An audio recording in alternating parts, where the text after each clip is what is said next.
लाजायच नाही, तुम्ही हातवारे वगैरे करायला तसं लाजायच नाही, बिंदास बोलायचं, जितकं रिलॅक्स राहता एन्जॉय करायचा क्लासला.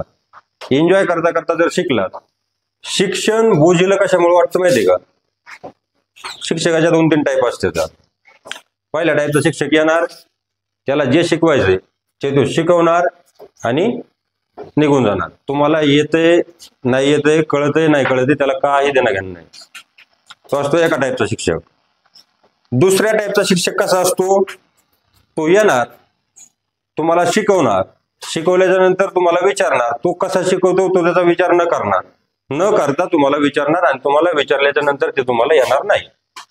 आणि मग तो त्याचा स्ट्रेस, त्याला वाटतं मी खूप चांगलं समजावून सांगितलंय, तुम्हाला काय समजलेलं नसतं. मग तो काय करणार? त्याला पर्याय शोधणार, बदा तुम्हाला हाणणार, निघून जाणार. हा झाला दुसऱ्या टाईपचा शिक्षक. तिसरी कॅटेगरी असते शिक्षकाची, तो तुमच्या बरोबर इंटरॅक्ट करत असतो. जे त्याला येतंय ते त्याचं इम्पॉर्टंट नाही, मला काय येतंय हे तुमच्यासाठी महत्वाचं आहे का? मी तुम्हाला कुठल्या पद्धतीत समजून सांगतोय, तुम्हाला ते समजतंय का हे महत्वाचं आहे. ते जर समजून घ्यायचं असलं तर त्याला इंटरॅक्शन करावं लागतं. मग तुम्हाला 3 टाईप मधलं कुठल्या टाईपने शिकू मी? तिसऱ्या टाईपने. त्याच्यामुळे काय करावं लागेल? सगळ्यांना बोलावं लागेल. बिलकुल भ्यायचं नाही. तुला जर वाटलं मला काहीच नाही येत, त्यासाठीच आपण इथं आलो. येणारच तुम्हाला गणित विज्ञान तुमच्या डोसक्यात असं घालून देणार एका वर्षात, पुन्हा तुम्ही कधीच नाही विसरणार त्याला. 12वी सायन्सला ऍडमिशन घ्या, 11वी सायन्सला तुम्हाला कुठंच अडचण नाही येणार.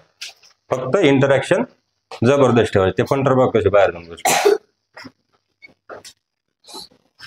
नाही तर मग त्यांचा जोडीदार व्हायचं. ते असेच बसले राहणार कट्टे का. तुम्ही नोकरीला विक्रीला आली का मग क्वार्टर मागणार तुम्हाला. 35 रुपये देतो नळ्या खांदू लागतो. तुम्ही ठरवायचं तुम्हाला त्यांच्यात सामील व्हायचंय का चांगल्या पोरांमध्ये सामील व्हायचं. समजलं?